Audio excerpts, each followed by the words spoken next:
एक मुलाकात ऐसी शख्सियतों के साथ जिन्होंने दिया है अपने जीवन को एक नया मुकाम। रूबरू कराएंगे ऐसी कुछ हस्तियों के साथ एक खास शख्सियत के साथ मुलाकात जयदेव पटेल के साथ नंबर 1 इंडिया न्यूज पर। नमस्कार व्यूअर्स, मैं जयदेव पटेल और आप देख रहे हैं नंबर 1 इंडिया न्यूज। आपका एक बार फिर स्वागत है एक खास शख्सियत के साथ मुलाकात प्रोग्राम में।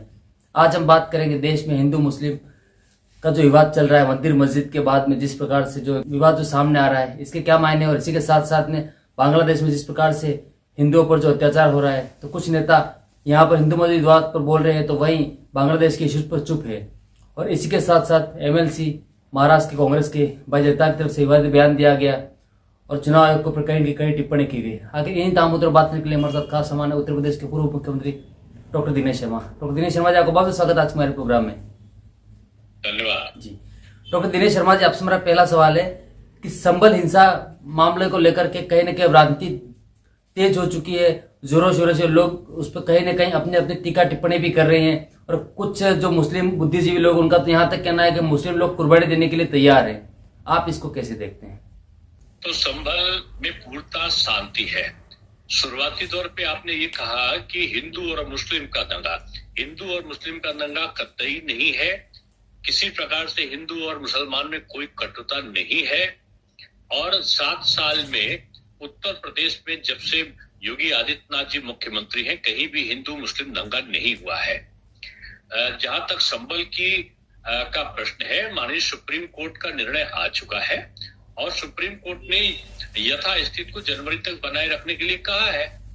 इसलिए अब आपको मैं यही कहना चाहूंगा कि किसी भी प्रकार का कोई उत्तेजना फैलाने का उपक्रम अगर विपक्ष करता है तो विपक्ष निश्चित रूप में वो उस दायित्व का उल्लंघन कर रहा है जहां उसका दायित्व है शांति व्यवस्था को बनाए रखना। वो शांति की बजाय अगर शांति की स्थिति में अगर आप देखो हफ्ते भर से कोई घटना नहीं घटी है, तो अब आप वहां अशांति फैलाने के लिए क्या करने के लिए जाना चाहते हैं? जब धारा 144 लगी हुई है और धारा 144 का संज्ञान इन सभी नेताओं को है कि उसमें 5 लोग से ऊपर इकट्ठा नहीं हो सकते, तो आप लंबा लंबा काफिला लेकर लंबा सैकड़ों लोगों के साथ में जाने का आपका औचित्य क्या है? निश्चित रूप में जो शांतिपूर्वक स्थिति है, कहीं ना कहीं उसमें विघ्न बाधा पड़े ऐसी मंशा दिखाई पड़ती है। मैं फिर से यही आग्रह करूंगा कि विपक्ष को अपने उन दायित्वों को स्मरण जरूर करना होगा जिसमें लोकतांत्रिक परंपराओं में सत्ता पक्ष की तरह ही विपक्ष का दायित्व भी प्रदेश का माहौल अच्छा करने में बराबर का होता है। जी। डॉक्टर दिनेश शर्मा जी, महाराष्ट्र के चुनाव नतीजे आ गए हैं। ऐसे में कांग्रेस की जो करारी हार हुई, इसके बाद कांग्रेस MLC भाई जगताप की तरफ से विवादित बयान देते हुए ये कहा गया कि चुनाव आयोग जो है वो प्रधानमंत्री नरेंद्र मोदी का कुत्ता है। इस तरीके के शब्दों का इस्तेमाल किया गया। इस विवादित बयान पर आप क्या कहेंगे? अब ऐसे मंदबुद्धि विचारों का कोई जवाब नहीं हो सकता, और मैं समझूंगा ऐसा ओछेपन का बयान ये दंडनीय अपराध के दायरे में आता है। इसमें मेरी कोई टिप्पणी नहीं है। उनकी पार्टी के नेताओं को मेरा आग्रह जरूर है कि ऐसे व्यक्ति को तत्काल वो अपने दल से निकाले, और चुनाव आयोग एक संवैधानिक संस्था है, उसको कुत्ता के रूप में कहना मैं समझता हूँ ये घोर अलोकतांत्रिक और अव्यवहारिक एक धृष्टता पूर्वक बयान है। और ऐसे बयानों के लिए उनके दल के जो वरिष्ठ नेता हैं उनको इसको संज्ञान में लेकर उनके खिलाफ कार्रवाई करनी चाहिए। जी। डॉक्टर दिनेश शर्मा जी, संजय राउत भी कहीं न कहीं पूरे अडानी जो मामला चल रहा है उसको लेकर सरकार को घेरते हुए नजर आए। उन्होंने ये कहा कि प्रधानमंत्री नरेंद्र मोदी और गृह मंत्री अमित शाह का अडानी के साथ ऐसा कौन सा रिश्ता है कि उनके खिलाफ बोलने और कार्रवाई करने से डरते हैं?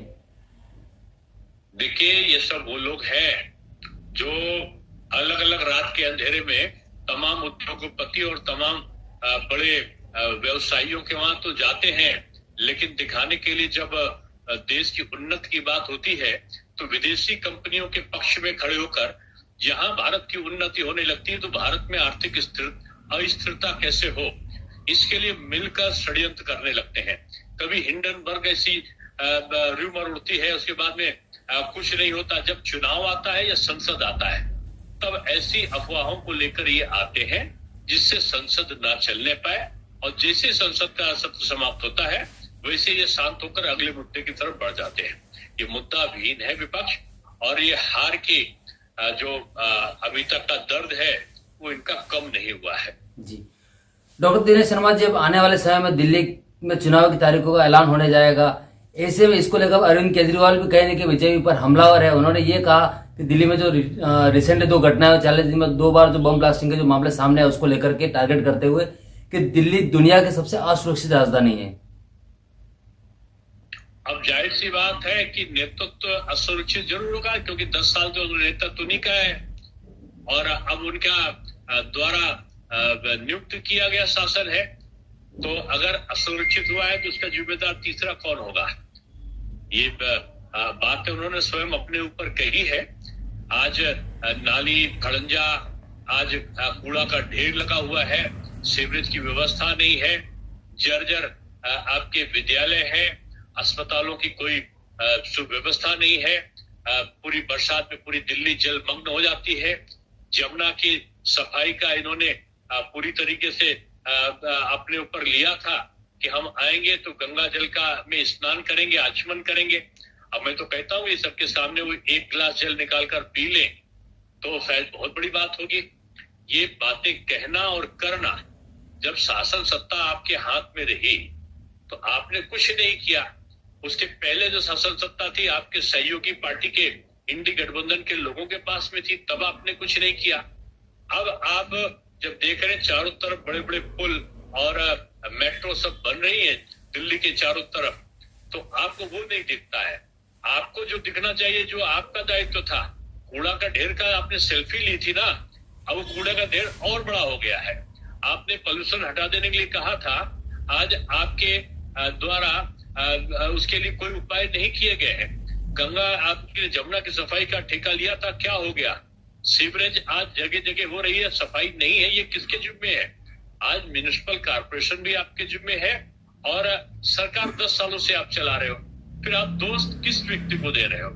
जी डॉक्टर दिनेश शर्मा जी, आपसे हमारा एक आखिरी सवाल है कि संभल से लेकर अजमेर तक जिस प्रकार से दरगाह और मस्जिद में मंदिर ढूंढने की जो कवायद शुरू हो गई है, इसको लेकर के कहने के असदुद्दीन ओवैसी हमलावर हैं कि ये कहने के मुस्लिमों के खिलाफ जाती हो रही है। तो वहीं बांग्लादेश में जिस प्रकार से हिंदुत्व को टारगेट किया जा रहा है अल्पसंख्यक के लिहाज से, तो वहां पर वो चुप्पी साध लेते हैं। तो आखिर ये विरोधाभास क्यों? नहीं, आप इनसे सपा, कांग्रेस, कम्युनिस्ट, तृणमूल, इनके नेताओं से आप पूछिए कि जो बांग्लादेश में हिंदुओं पर अत्याचार हो रहा है उसके बारे में उनके क्या विचार है।